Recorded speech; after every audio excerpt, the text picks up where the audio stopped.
ஆமா அருமையான சாப்பாடு. அருமையான சாப்பாடு. என்ன கோயம் ஊத்துறாங்க? கறி கோயம் ஊத்துறாங்க.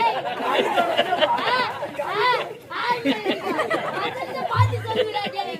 கறி கோயம். கறி கோயம். எவ்வளவு முள்ளு கொண்டுறான் பாத்தியாவா? மூளால மின்னுக்கு தான் வர முடியும். பின்னுக்குலாம் போக முடியாது. முள்ளு கொண்டுறான். பரவாயில்லை. ரொம்ப நன்றி ஐயா. முன்ன வருவா. முன்ன வருவா. அல்ல குருவுடைய ஆசீர்வாதம் உள்ளவங்க. சுதாகரன் ஆசீர்வாதம். ஆசீர்வாதம் தான்.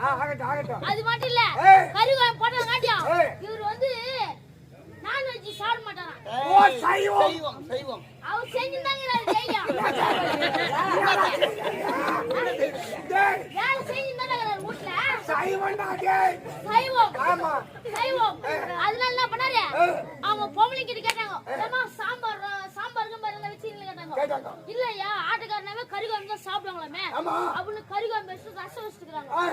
ஐயா வந்து சைவ மாசி. அவர் சைவமா இல்ல சைவாரா எனக்கு தெரியாது. சைவ மாசின்னு சொல்லிட்டு ஏமா வேற என்ன கீதுமானா ரசம் தான் பாக்குதுன்னாரு. ஐயாவுக்கு ரசம் அப்படியே தொண்டையில போய்